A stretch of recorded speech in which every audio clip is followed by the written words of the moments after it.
Howdy, everyone. Happy Wednesday. I hope you're doing well. Uh, in case you haven't noticed, you have spring break next week, but it's only on Friday. Now, that doesn't mean that we won't have three classes next week because next Thursday is defined as a Friday.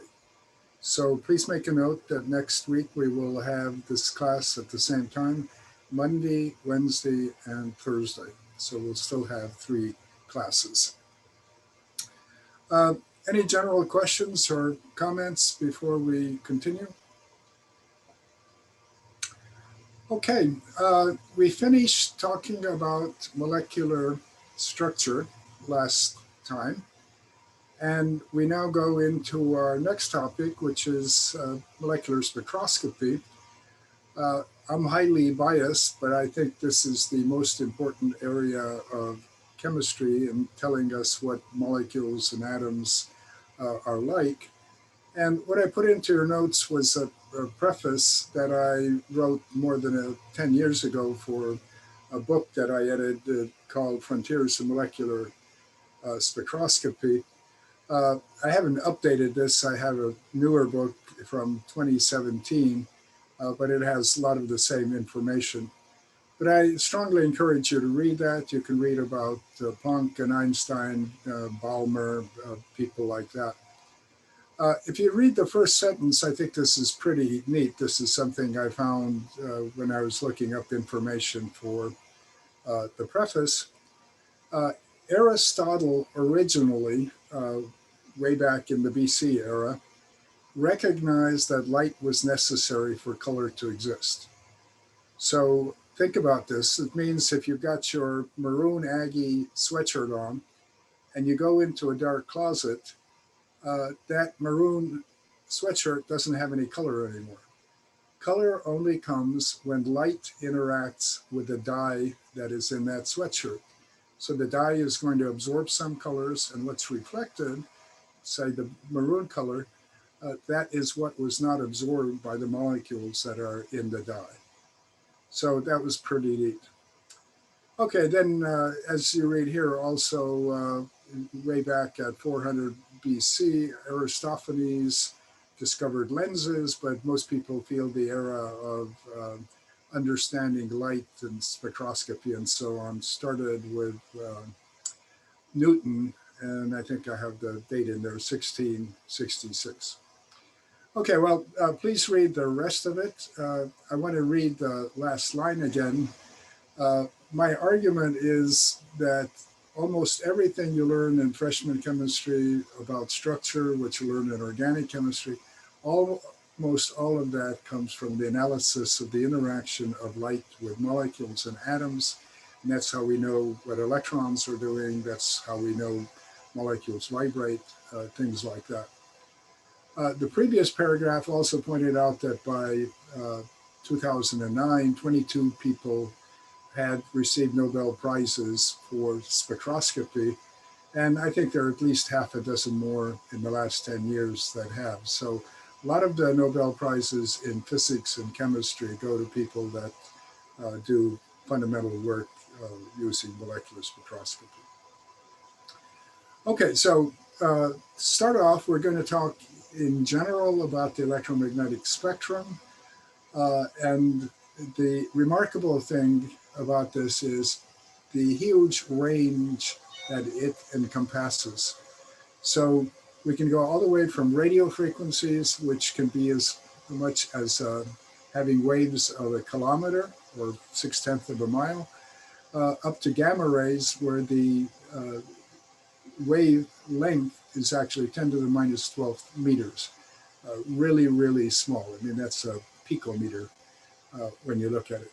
And this picture here gives you an idea of what these waves are like. So when we're down at the kilometer range, we're looking at buildings. As we go into the microwave region, then these are millimeter waves typically. And of course, your cell phones work on microwave principles. Infrared radiation is basically heat.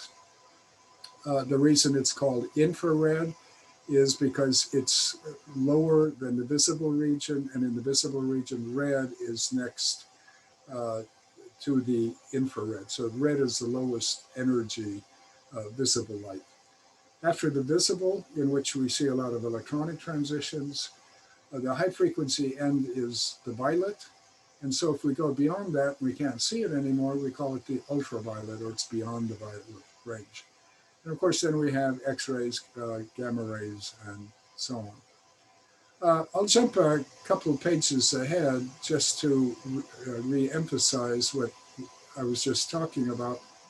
Uh, Again, appreciate this tremendous range in energies that we have.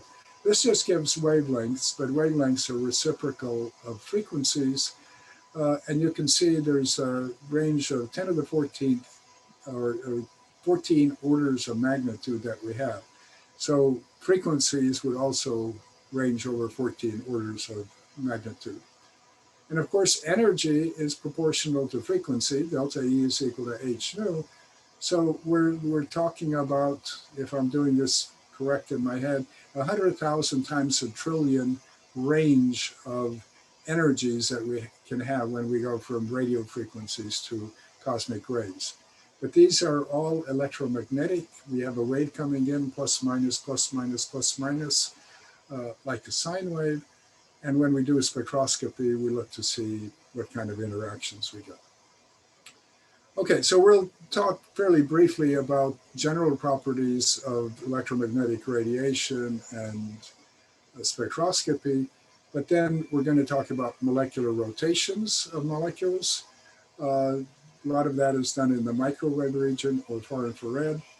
This is where many, many structures, especially vapor phase structures of molecules, have been determined. We know what the bond distances in water and ammonia and benzene and all these things are like from rotational spectrum. We're then going to look at the infrared region. That's where we'll look at molecular vibrations. The visible region is very tiny. It'll have electronic transitions, and those are what give us color in the universe. Red is the lowest energy, violet is the highest energy. Then we go to the ultraviolet. If we go beyond that to higher energy, it's called a vacuum ultraviolet. And the reason is, if you want to do spectroscopy there, you can't have any air present because oxygen and nitrogen start absorbing ultraviolet light when you get to this particular region. And then, as I said, X-rays, gamma rays, cosmic rays get even higher. Gamma rays, people can look at nuclear processes and so on. X-rays, of course, we all know we can have scans for broken ankles and things like that, as I've recently learned. Okay, so let's flip back to this page. So general aspect of spectroscopy is almost always we're looking at a transition between two quantum states. We learned from quantum mechanics, the relationship is delta E is equal to h nu. If we have molecules or atoms in the upper energy state, we can have emission and a photon comes off. That photon has an energy h nu. Keep in mind, in all these processes, we have conservation of energy. So here we have a system at higher energy, the photon comes off at h nu, and the system drops down in energy by this quantity delta E is equal to h nu. And we can also have absorption. And in fact, most of the spectra we'll talk about from now on will represent absorption spectra. In organic chemistry labs, you no doubt took infrared spectra, and it was all absorption spectra to see which frequencies of light would be absorbed, and then you could learn about vibrational energy states. Okay, well, here again is an electromagnetic spectrum. I give the wavelengths again, and that's kind of more sloppily show the regions. The units we're going to use a lot, again, are wave numbers. You remember we used these for atomic spectra. The Rydberg constant was 109,000 something wave numbers. If we look at the microwave region, we're below 10 wave numbers. we go in the far infrared where we can see some more rotations. We're up to about 300 wave numbers. What you recorded in organic labs was probably from about 300 to 4,000 wave numbers. That's the general mid-infrared region. If you go beyond that, you can look at overtones of molecular vibrations, and then come visible in ultraviolet, where we'll talk about electronic spectrum. Okay, so the frequency, as I've said over and over again, is delta E is equal to h nu. An important aspect is what is the intensity of a transition. Intensity really just means how many photons are involved. And this can either be absorption or emission.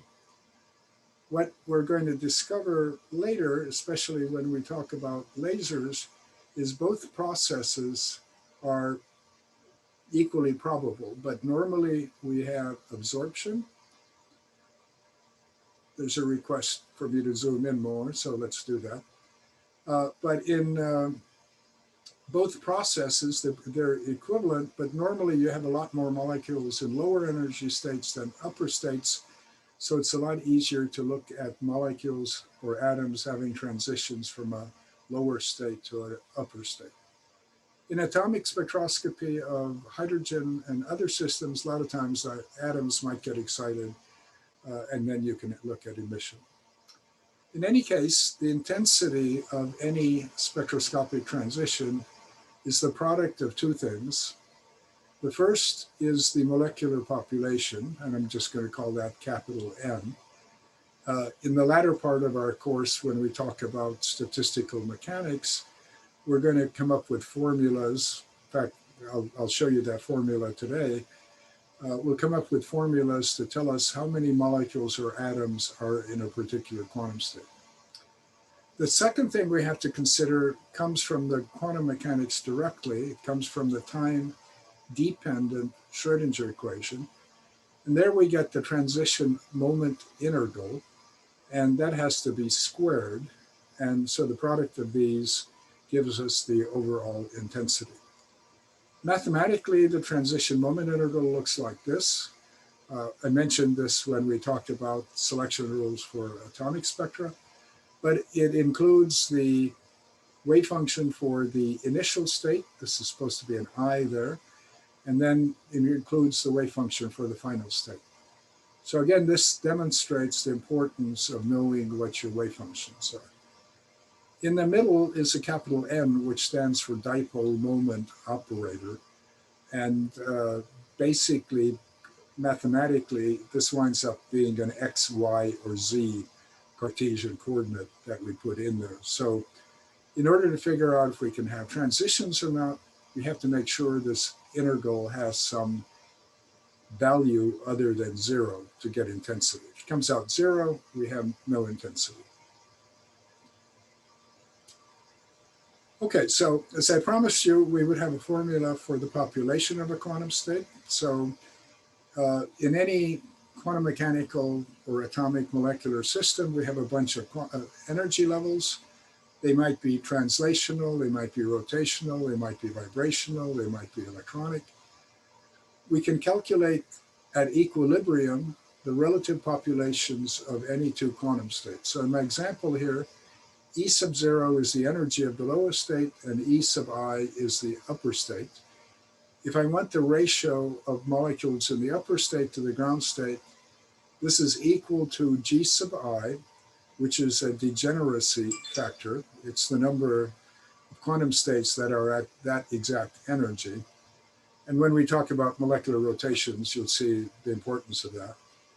And this equal sign was supposed to have come out to be a black dot. So please fix this.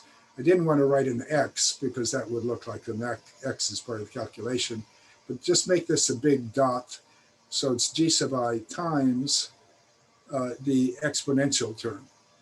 And so you'll see this is e to the minus delta E over KT. So this is called the famous Boltzmann distribution. You might have run into Boltzmann and the Boltzmann constant before. K here, in fact, is the Boltzmann constant, which can be related to the ideal gas constant. Okay, so we have a way to calculate the number of molecules in upper states. And what you should note, this is e to the minus delta E, and then there's a KT in the denominator. It means that if these upper states are not as high, in other words, if delta E is small, you're going to have higher populations of upper states. If you don't have degeneracies, the ground state is always the lowest energy state that we have.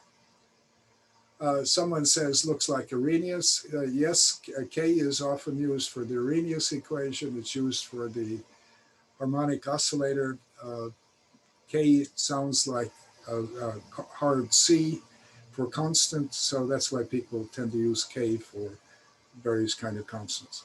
And you can see Mr. Kelvin also had a K for his temperature, but that's something else. Okay, so more closely spaced energy levels are going to be more highly populated. So upper translational states will be very heavily populated, upper rotational states less so, upper vibrational states even less than that, and electronic states will hardly have any excited state populations at all. The other thing to note, and I think all of you would have intuitively assumed this, if you put in a higher temperature into your system, that means you're putting in more energy. And so that has to be distributed over the quantum states. And when you do that, you're going to put more molecules into higher and higher quantum states. So we'll look at this more specifically when we talk about statistical mechanics towards the end of the course. Okay, on the previous slide, I mentioned the transition moment interval, which looks like this, has wave functions for initial and final states. And by simple analysis of this, we can learn a lot about what are called selection rules. You might remember for atomic spectra, we decided delta L had to be plus or minus 1. So you could have transitions from p orbitals to s orbitals or d orbitals, but you couldn't have p going to p. So those all came from the transition moment interval. What I want to do now is just give you basic selection rules for rotations, vibrations, and electronic states. And then we'll look at these later. But for rotational spectra, here we have a molecule twirling around in space. If it does not have a permanent dipole moment, it means neither end of the molecule is more positive or negative. Light wave comes in plus minus, plus minus, plus minus. And if it's a molecule without a dipole, the molecule says, I don't care. I'm not seeing the charges. I don't have a plus or minus charge to myself. So as a simple example, if we have the H2 molecule as a diatomic molecule, it rotates, but it does not interact in a way where we can see absorptions from the rotation. Now HCl is different. It's got a plus end and it's got a minus end. And so when the light wave comes in and the plus part comes in, the minus part with the chlorine is going to try to spin itself towards the direction of the plus wave. And then that wave passes, and then the plus side is going to try to match the minus sign coming in. And so we're going to have molecular rotations trying to match the frequency of light that is coming into the system. Here I'm just showing you examples for diatomic molecules, but this applies also, of course, to larger systems. For vibrational systems, it gets a little bit trickier. There's a question, would there be no transition in nonpolar molecules? The answer is you cannot have direct absorption of rotations by nonpolar molecules, correct.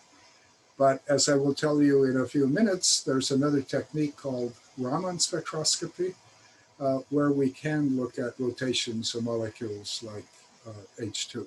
So we'll see that in just a little bit. Okay, for vibrations, it gets a little bit trickier because we say there has to be a dipole moment change. And this is for infrared absorption. So first, let's do a simple example of H2 and HCl. When we have the hydrogen bond vibrating in H2, just going back and forth, neither hydrogen atom has a charge to it, so it can't interact directly with the light beam coming in. When we have HCl, it has a dipole moment, and that dipole moment changes when the bond stretches or compresses. The dipole moment is not only a measure of the charge separation, but it also needs to know what is the distance between the charges. So during a vibration, the charges change distance, and so HCl will absorb light directly for infrared spectroscopy. But here's where it gets tricky, and in our course, since we've condensed 2 semesters of PChem down to 1, we don't have time to talk about symmetry and how that's applied to molecular vibrations. But symmetry rules are very effective in predicting which vibrations in polyatomic molecules can be seen. So let's look at boron trifluoride. This molecule has no permanent dipole, so it has no rotational infrared spectrum. It has a plus charge in the center, a partial plus charge, a negative charge on the fluorines, but the vectors of the charges are pointed equally in the 3 directions, and so they cancel each other out, so there's no dipole moment. One of the vibrations of BF3 looks like this, and you'll see all the fluorines move equal amounts, and so they will still equally cancel out the charges in any particular direction. There's no net direction of charge. But one of the other vibrations of boron trifluoride involves 2 of the fluorines moving, I guess, into the screen in this picture. This fluorine goes towards boron, this one moves away. So what you would have is plus charge moving up in the picture of the screen. So you would have a dipole moment change. At its equilibrium position, there is no dipole moment, but once the fluorines vibrate, you generate a dipole moment and it goes back and forth in this direction.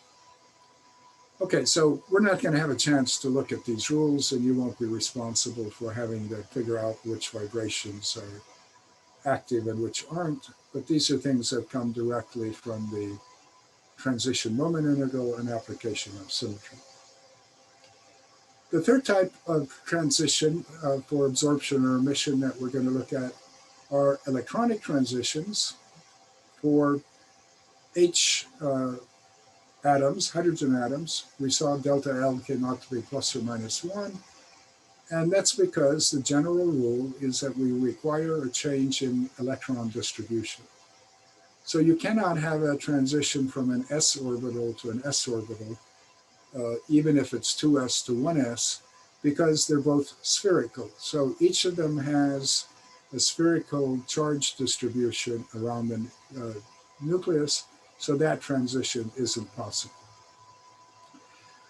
Now, this next transition would be correct for something like sodium or potassium or whatever, but it's not the best example to tell you, because if we're talking about hydrogen, 2s to 2pz in hydrogen has no energy change, and so you would not be able to see the transition.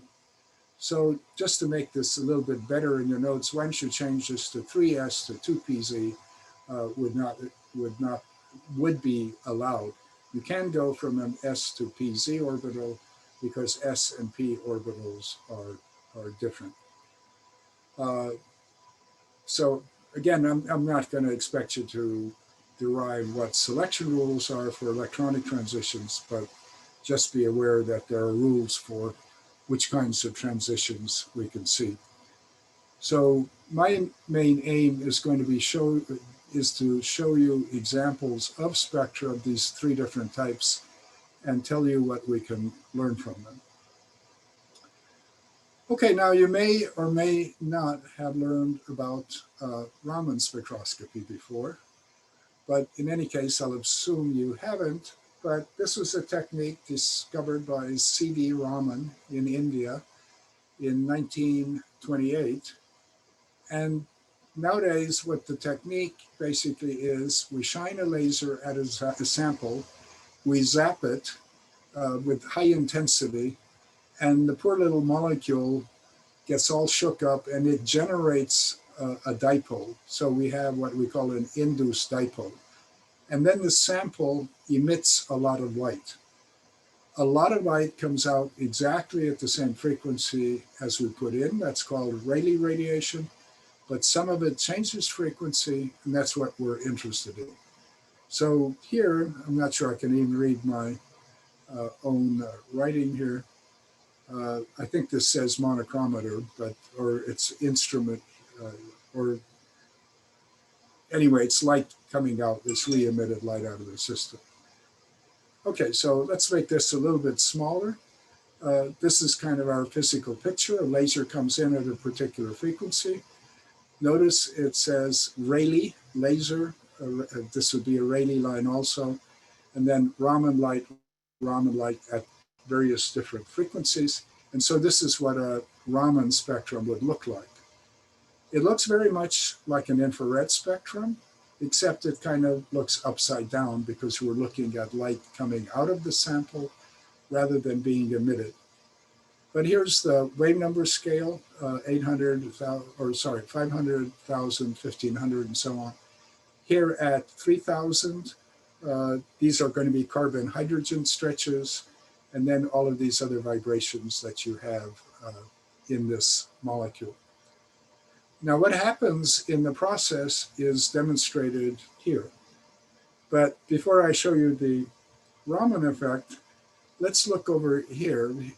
These horizontal lines represent quantum states for molecular vibrations. When you took your spectra for organic lab, you basically went from the lowest state, V, quantum number V equals 0 to V equal 1, and so that says H nu 1 that you have. So that was the vibrational frequency of your CH stretch or your carbonyl stretch or whatever you're looking at. On the right here, it shows that if you really wanted to, you could also look at near IR absorption. These are called overtones. And so the 0 to 2 is roughly, I say roughly, but very closely aligned to what the first transition is. This would be very close to being triple and so on.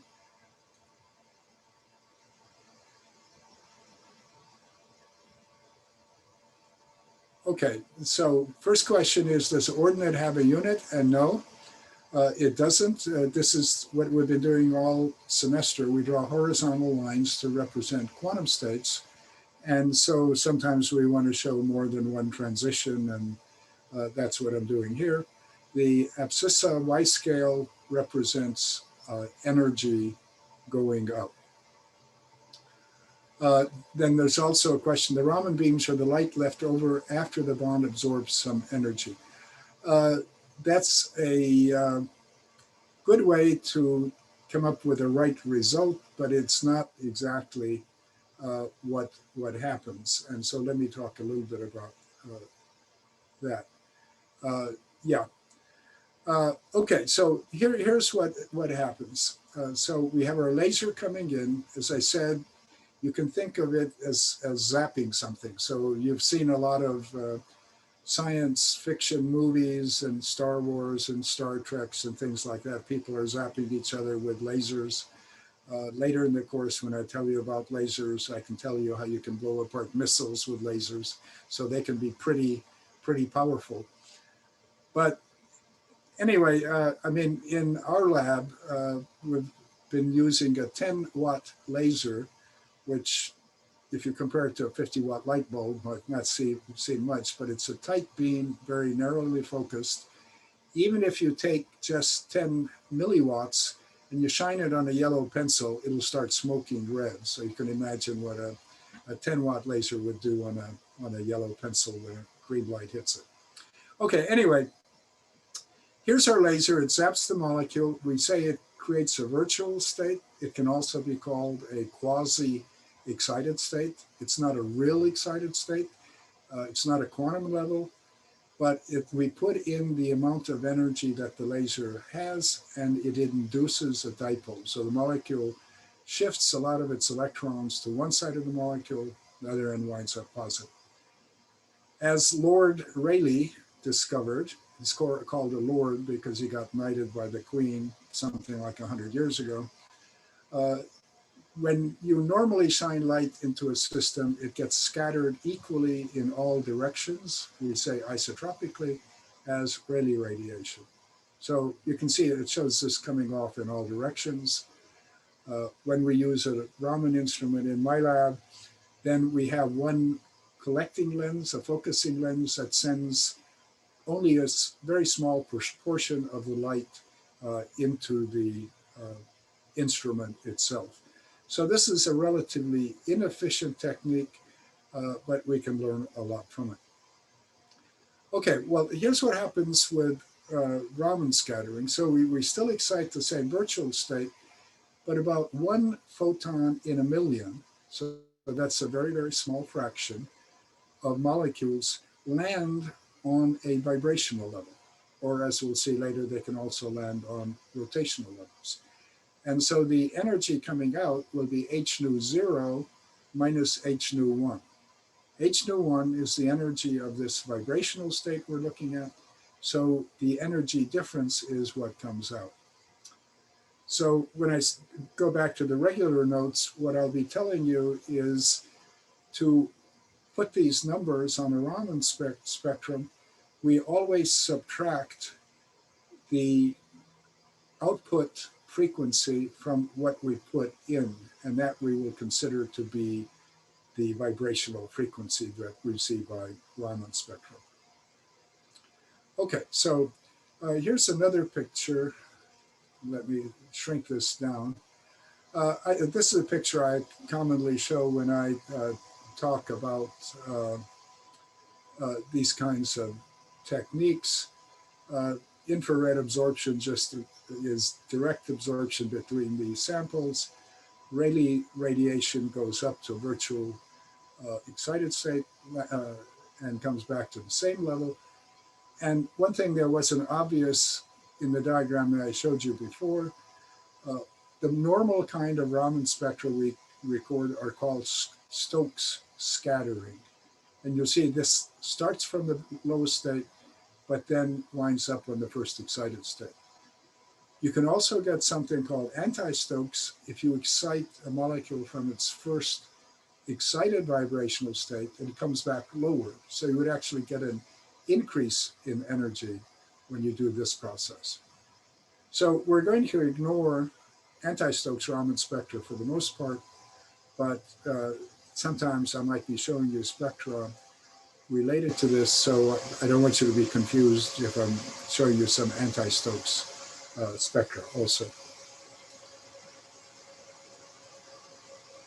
Okay, so here again is just a reiteration of what we said. The laser comes in, the Raman light we care about comes out at frequency of the laser minus frequency of the vibration. We just take the energy difference, and that's what we graph on our spectrum that we have up here. So this represents the difference between the laser frequency and what comes out. So these bands, if we put in 20,000 wave numbers, then these bands are coming off at about 17,000 wave numbers. We get a decrease in energy.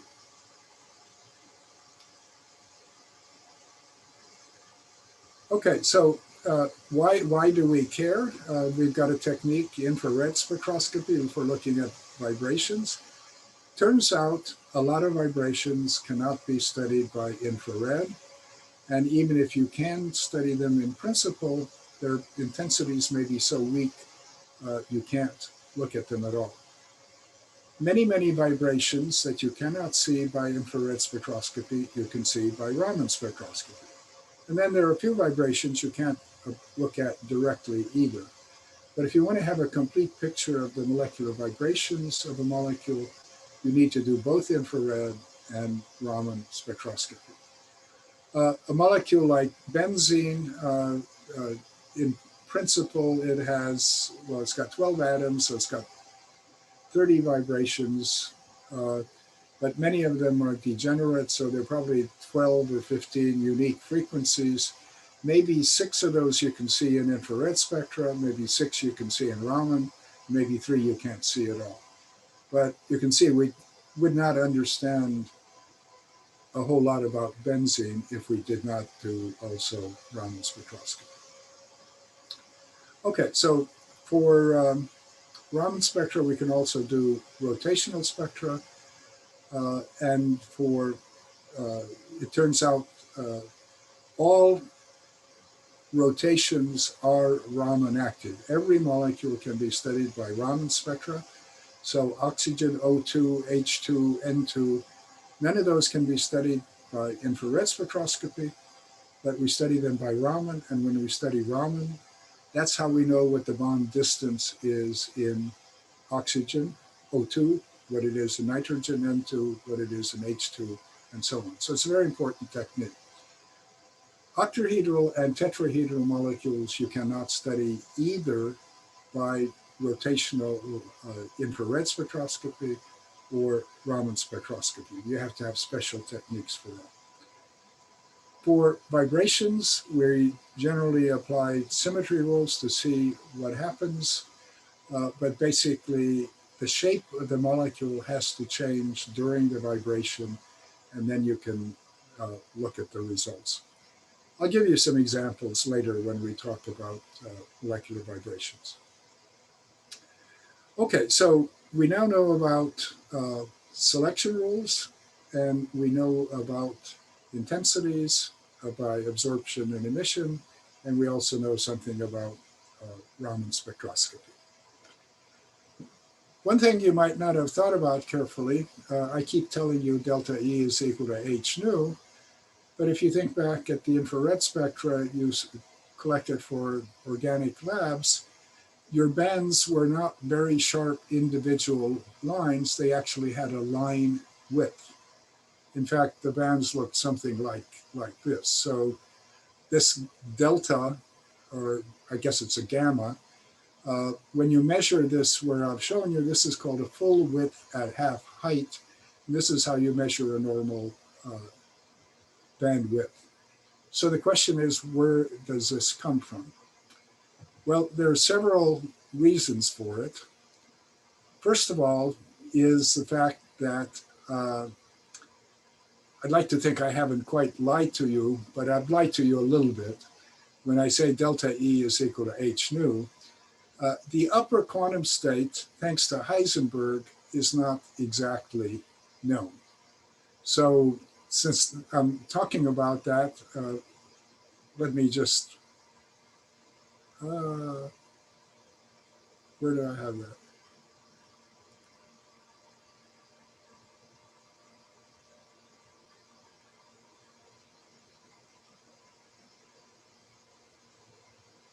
Okay, yeah, sorry, I shouldn't have started talking about Heisenberg, but since I did, thanks to Heisenberg, he tells us we can't know the energy exactly either of a quantum state.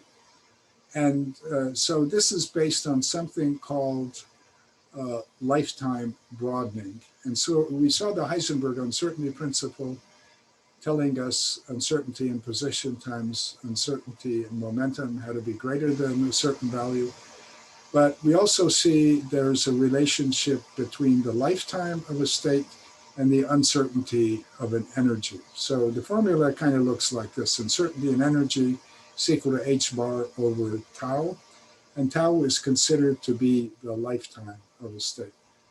And we don't have time to go into this very much, but electronic states, after you excite an electron to an upper state, have very, very short lifetimes, maybe even attoseconds. Those are like 10 to the minus 15 seconds. And so that means that you can get delta E values even of something like 500 wave numbers. So you have great inaccuracies of trying to measure what some of these electronic states are. For vibrational states, I've given an example here. The formula would come out to be in wave numbers, the uncertainty in a wave number. Typical case would be 5 times 10 to the minus 12th over tau. The typical tau is, this is, I guess, 10 picoseconds, and you would get a delta V of about 0.1 wave numbers. So Heisenberg does contribute to this kind of thing. The other kind of broadening that you have for vapor phase molecules is Doppler broadening. And I always get very excited about the Big Bang Theory and stuff, so I was telling you about the Doppler effect when we look at atomic spectra of hydrogen. I put a little thing in your notes on the next page about that. But whenever you look at molecules or stars or galaxies, and you look at their spectra, some of the molecules may be moving towards you, some may be moving away from you. And as we know from ambulance sirens and train sirens and so on, if something's coming towards you, it's going to appear to have a higher frequency. And if something's going away from you, it's going to appear to have a lower frequency.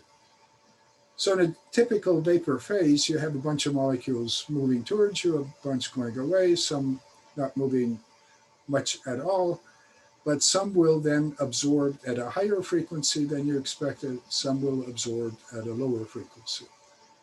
And so I think I gave you this formula when I talked about the Big Bang Theory, the apparent observed wavelength, that for an observer, it's 1 minus velocity over the speed of light times lambda. Now for vapor phase molecules, unless you're somehow putting them near the sun and getting them absolutely going crazy with all kinds of energies, these velocities are not going to be anything like 1/10 of the speed of light. But even if they get to be something like 1/millionth of the speed of light, it's enough to give you an effective change in wavelength, and enough of an effect that this is what you might see in your spectrum. Now, in organic labs, probably you ran spectra of liquids or solids. There you have other effects. In liquids, you have molecules next to each other with intermolecular interactions, which tend to change the frequency of the vibrations, and so that broadens the bands. In solids, you have molecules in slightly different crystal orientations. That tends to broaden the bands. And so there are quite a few other reasons that you can get broadening. And I think that's all I really want to say about that. You can calculate a formula that tells you what the bandwidth should be based on the Doppler effect. Some spectroscopists like to have their samples to be really cold when you look at them in order to narrow the bandwidths. In our lab, for many, many years, we used what's called jet-cooled spectroscopy. We shoot molecules out of a tiny jet. They go up to 3 or 4 times the velocity of sound, and the molecules get cooled to about 10 degrees Kelvin. And so that way we're able to get really, really narrow lines and separate bands that we want in a spectrum. Okay, well, here's my interesting point about the Big Bang, but I won't go back over that. I still think it's the most remarkable story about the whole universe, how understanding the hydrogen atom spectra led us to understand we have an expanding universe and see what the velocities of receding galaxies are. Okay, I'm going to skip this page because we got cut out of time because of the big freeze that we had and the big storm. But basically, what we talk about when we talk about lifetimes is that we can have molecules emit light from excited state by spontaneous emission, they just do it, or they can be stimulated. When we start talking about lasers, we're going to be stimulating molecules or atoms to go from upper states to lower states. And 1 photon is going to result in 2 photons. 2 photons will give us 4, 4 will give us 8. and soon we'll have enough photons to shoot down enemies of Obi-Wan Kenobi or whatever else it is we might want to do. Okay, so that's enough about that. Okay, so we have just about 5 minutes left, and so let's get started on our major 3 topics of spectroscopy. First, we'll talk about rotations, then we'll talk about vibrations, and then finally about electronic spectroscopy. My first statement here is outdated. This is no longer chapter 12. This is now chapter 8, where we talked about solutions for the Schrodinger equation. We also talked about the Bohr-Oppenheimer approximation when we wanted to talk about molecular bonds. You remember molecular bonds are based on understanding orbitals into which electrons go. And so we separated the heavy motions, the nuclear motions, from the electronic motions. The electronic motions are very fast, nuclear motions are slow. So we're not talking about neutrons and protons in a nucleus interacting with each other.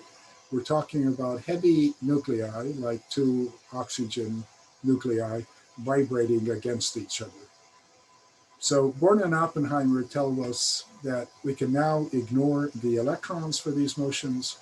The electrons don't have much weight. They just kind of smear around the nuclei, and we can think of them as fuzzballs that are irrelevant when we talk about rotational or vibrational spectroscopy. Okay, so Bohr and Oppenheimer now are throwing away the electrons. To make it even simpler to talk about rotations, to start with, we're going to throw away the vibrations. It turns out that a typical rotation is about 100 times slower than a vibration. So molecules are vibrating really fast, like 10 to the 14th times per second. But in the time period that a molecule rotates all the way around, the molecule will have vibrated 100 times. In other words, rotations are much slower. So our model is going to say we're going to have a fixed bond for a molecule. We'll make a correction to this later on, but this is going to be the basic model for rotations.